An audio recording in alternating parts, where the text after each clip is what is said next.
All right, man. Another good week of football. Week 10 just went down. Think I'll tune in as you guys do. Excited to jump into it all.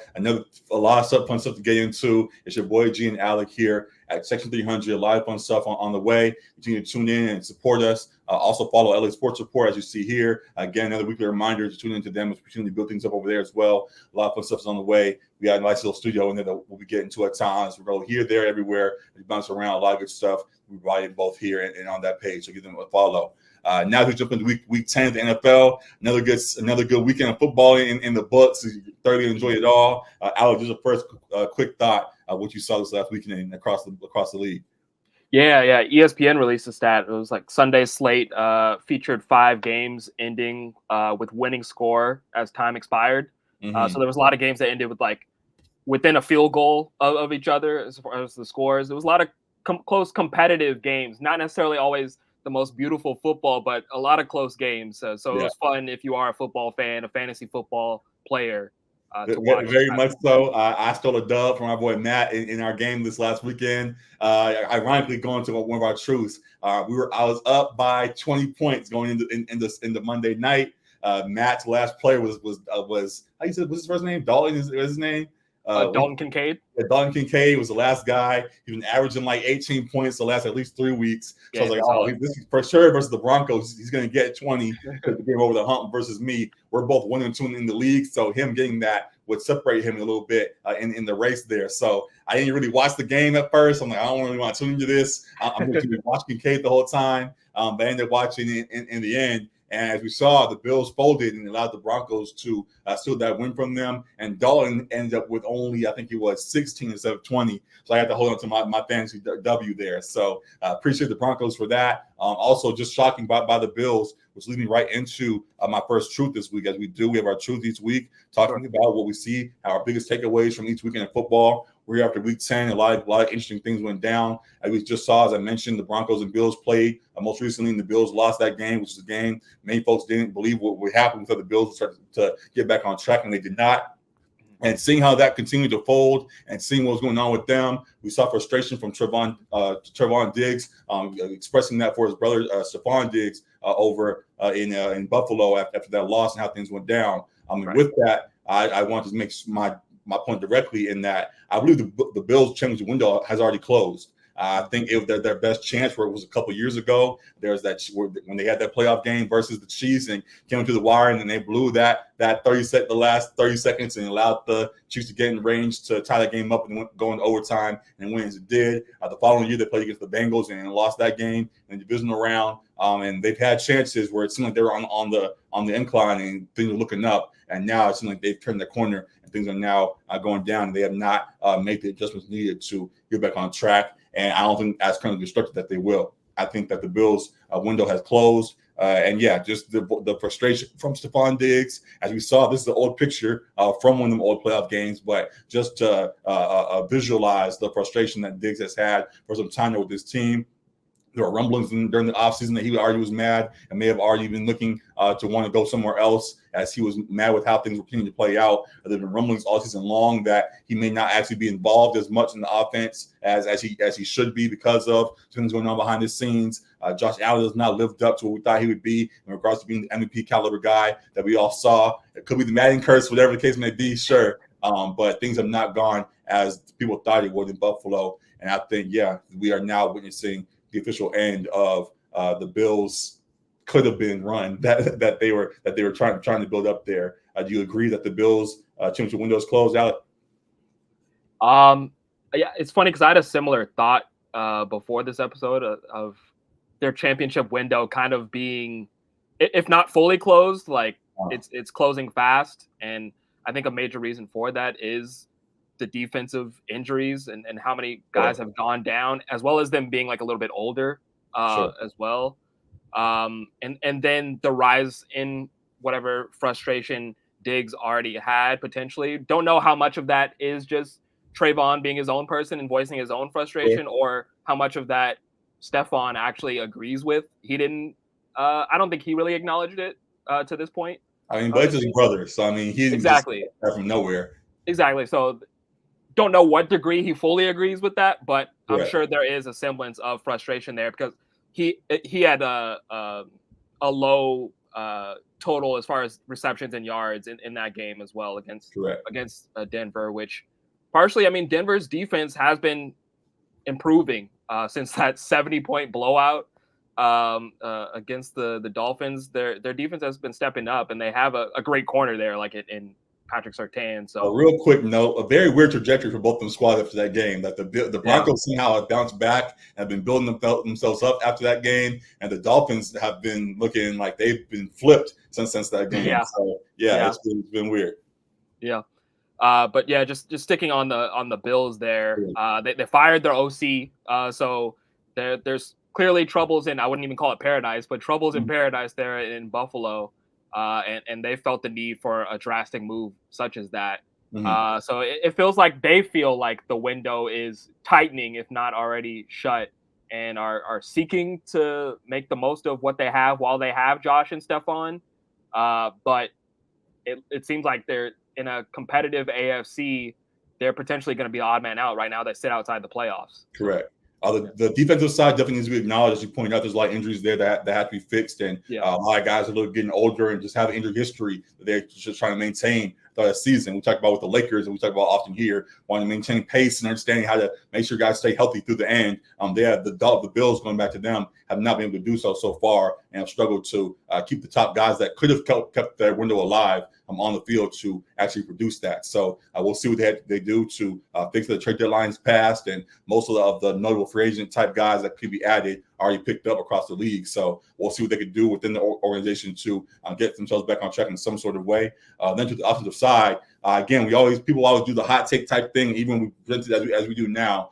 Presented it in a way that can be easily received. And we take it now a step further from that. When we fire the OC, while we're not experts here, we're looking from afar as we do. In your mind, though, as you look, what do you think that is supposed to change? Like what do the offense need to fix there in order to get themselves back on track? That's interesting because Josh is the one that has kind of been loose with the football a bit at times, as we've known him to be it's throughout his career. And turnovers and little mental mistakes. I don't know what OC is supposed to do. So the OC can't make him make the decisions, as far as who he's throwing the ball to, that kind of thing. Maybe exactly. Maybe it's seeking an OC that is gonna scheme up things to where he's not taking as big of risks. Like there's more easier options out there underneath, as opposed to having to go for the long shot. And maybe that's a scheme issue that the Bills were looking at. But it's interesting. I know they've had challenge at times as well with the balance between run and pass. But they got good run production from James Cook last night. I think he was over 100 yards last night. Yeah, yes and no. People were also mad. He fumbled the first play of the game, and he had that one where he fumbled, but it bounced right back to him too. Yeah. He has his moment. So that was a big thing last year. Okay, you got to get him a run game some kind of way.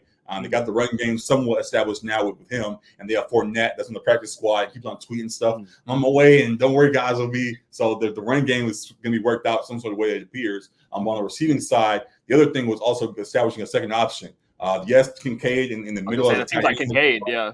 But they had an option before who already was that. It was more so establishing an outside presence beyond Diggs that could alleviate some of the attention that's put on him, being the clear number one on that squad. So I don't know what they're going to do to fix that with getting your new OC in there. It seems like the offense may still be what it's going to be. But I can't say that, obviously, we'll see what they're going to do. But I don't know how much change that can be made with the roster still constructed as it is. So, we'll see what they do. And it's going to be interesting to see how they build this to get back on track, if they even decide to do so, or if they move on from Diggs and all of that this offseason. Yeah, and one last point I was going to make just about this Monday night game was they snatched defeat from the jaws of victory in that game. They had 12 men on the field, and Denver missed the kick and got another chance at it because of it. So even with the blunders, they still should have won this game and kind of got in their own way there. So it's not trending in the right direction right now. Shoulda, coulda, woulda. Oh well. But we'll see how they bounce back and decide to see how this thing plays out for them going forward. That's my first truth. I'll pass it to you, and I'll go back to me at the end. What was your truth after week 10?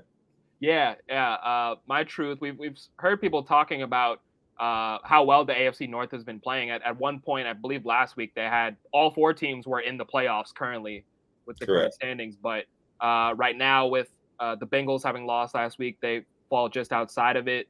And the Ravens lost as well. But despite those 2 teams losing, I feel like the AFC champion comes out of the AFC North between either the Bengals or the Ravens.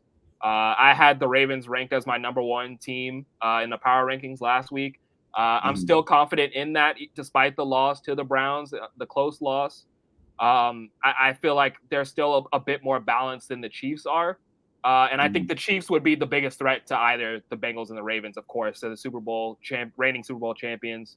They've got Patrick Mahomes. They've got Andy Reid. The defense continues to play, especially in the playoffs. They play around the top 10 level when they get there. So I think that's the biggest threat to either of those teams out of the AFC North. But I think both those teams can overcome them. They have the balance. They have the MVP level QBs on both sides. They have strong defensive games as well. And I think the AFC champion is going to come between one of those 2 teams.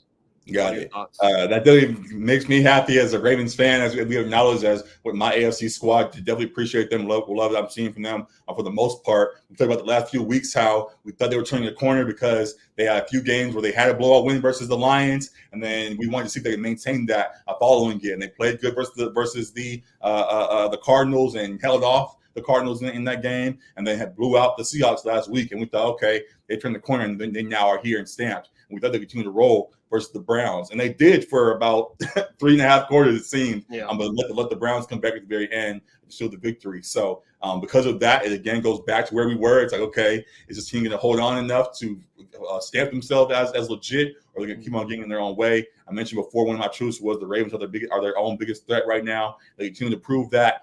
So we'll see if they can scale up their way and build on what they seem to be putting in place there right now. So I somewhat agree with you, but I do have to acknowledge, as we said, our power rankings and all of that, that I still have to favor, as hard as it is to say as a Ravens fan myself, have to favor the Chiefs as they are defending champs who still appear to be a top team right now. And as hard as to say, again, I think that's they're the team to beat. They're the team to beat for sure. I can't quite stamp that's going to come out of the AFC North. As much as I do love the Ravens and what they're doing, they'll be in contention for sure, and they'll be up there in the race. Even the Bengals, who you acknowledge, as good as they are, still have to make sure they're in the playoffs to begin with. Sure. The Steelers keep on winning games somehow. The Browns have won games now. So the Bengals are on the outside currently looking in. Even though they seem to be play-wise, have turned the corner. So, while they do seem scary and all of that, they have to actually go out and actually produce it in order to get to that point. So with that being the case, I can't quite stamp the AFC North and what they have there as the clear team, the clear group to both the champion there. Excuse me. So I don't know about that one quite yet. I would love to stamp it, but can't quite do so because they haven't. There's too much back and forth with all these squads there. Also, as you kind of pointed out, where'd you go? Oh, there we go. As you also pointed out, kind of with the Browns, like we don't fully acknowledge them because we keep on looking down at them for whatever reasons. They've always been the part of it's Deshaun. Like he hasn't been. He's been up and down. Yeah. And even in this game, like they should have got blown out in a way. Like they were down pretty big for a moment and then stormed back to win the game because of Ravens blunders. But this defense has shown to be elite, one of, if not the best defense in the league. And if the offense can provide anything substantial, they'll be right there with any squad as well. And we know how defense isn't in the playoffs and all of that. And they appear to be a playoff squad. So they can get in and surely end up surprising a few folks. So, there'll be 2 teams in the race. But as the top dog, I still have to favor the defending champs right now in Kansas City. That's fine. It's a bold truth for sure, but I think come playoff time, you're gonna see both of these teams. I believe in the contention for. I hope you're right. I'm not mad. I'm a Ravens fan, so I'll take it. So we'll see how that plays out. I'm looking forward to everything going on in the AFC and beyond. Good stuff there. The last truth of the week, Kyler Murray returned this last weekend, and he played a real good game and surprised a few folks. And I watched most of that game, just again, wanting to see how he was. Also, side note, fantasy-wise, I had Trey McBride on my squad, so want to make sure he got his points and all of that. Needed all those. And watching his return, something that stood out to me is that he's back. Like, I know it's only been one game, and he recovered from ACL has been. They posted 335 days or whatever. He took a long time to get back, but finally got back healthy and got back into I wouldn't say full form, but got into getting real good form already. Holding off the Falcons in his first game back and showing that he still is a very legit quarterback. That being the case, looking at this squad and how it's constructed, my truth in regards to Kyler in this Cardinals squad is that the quarterback of the future already is in Arizona in Kyler Murray, that they actually shouldn't take a QB with their top pick that they are in line for right now. All odds are talking about how the Cardinals should go and get Caleb Williams. All odds are saying the Cardinals should go get Drake May or one of these other top guys because they need to get a new quarterback in the building in Arizona. But I think Kyler has shown that he still has enough legs in him, though he just came back from an injury himself and bouncing back. I think he has shown already in his first game, will continue to show he could be a quarterback that can be relied upon for at least the near future, at least for the next couple of years, and that he gets somebody like, instead of going with a QB, you have a decent running game, you have James Conner and other guys by committee that have worked out well back there. You have Marquise Brown, who established himself as maybe not a 1A, but a really good 1B receiver on that squad. Jim McBride now is your tight end of the future. When Zach Ertz comes back, it could be a dynamic duo. You then put Marvin Harrison Jr. on the other side. That makes the offense real fun. They tried to make that happen kind of before when they had DeAndre Hopkins there, and because of miscommunications and all kinds of internal things, they didn't quite work out. They had a great chance to redeem themselves if they went and got a receiver instead and took Marvin Harrison instead of going for a QB. So, yeah, I think that they should continue to roll with Kyler for the near future. You agree with that? Yeah, I agree with that. I think Kyler and Caleb Williams is like very similar archetype of QB as well, too, as far as. And they're the same guy, just one has a little bit more height. Yeah, the scrambling ability. They're both pretty small in stature, but both have big arms as well, and both make great plays out of structure in the offense too. So very similar archetypal player. Kyler's got the years under his belt and the experience in the NFL, so he's going to be the better player when Caleb is a rookie and in his first year. Of course, Caleb might have the chance to surpass him at some point, but he is still very young himself, Kyler. As you're pointing out, and coming off a major knee surgery and injury, of course, but we've definitely seen guys come off of ACLs and be very productive players after that. And I think he can be. I think the questions about him being the long-term guy were more so not necessarily off the field, but like leadership questions that were had about him, as well as like there was that thing about the in his contract about him like having to read the the playbook hours or whatever, the film hours, that kind of thing. So there was some questions, I guess, maybe about his work ethic a little bit, and we don't know that personally, but the Cardinals clearly had some concerns if it was built into the contract at first, but so I think it was more so that like a little bit off the field. But as far as his production on the field, he's still like a top 10-ish QB, like when he's healthy, as we've seen. There have just been some shortcomings in the playoffs. But I agree with you that he is and can be the QB of the future for them. He's still young and he's still very talented. And again, to one of my older truths as well, talking about building a squad. When you have a quarterback that can at least last for a season or two, get all the other pieces around him, and then wait if that QB no longer shows he can work, then get somebody else. So look at Marvin Harrison now, go get all your receivers and all of that now, and give Kyler a chance to make it work with that group. And if it doesn't work, next year you can go get, for name's sake, you can go get Shador. You can go get somebody else maybe around next year as well, as it appears the next two QB classes are going to be pretty good. So you have to rush and go all in on one QB now, because there aren't going to be anybody else after. There's going to be a few QBs, as it appears, in the next few years that'll pop up that can be serviceable to the highest degree. So, yeah, I would say they should go get Marvin for sure. I think that'd be a very fun duo there. So we'll see how all of that plays out. Good stuff there. Now from here, pass to the audience and let you guys see what you have to say about all of it. Let us know what you think about it all. Let us know what your truths are. Let us know what your biggest takeaway of the week was. And excited to see what all you have to say about week 10. So very fun stuff there.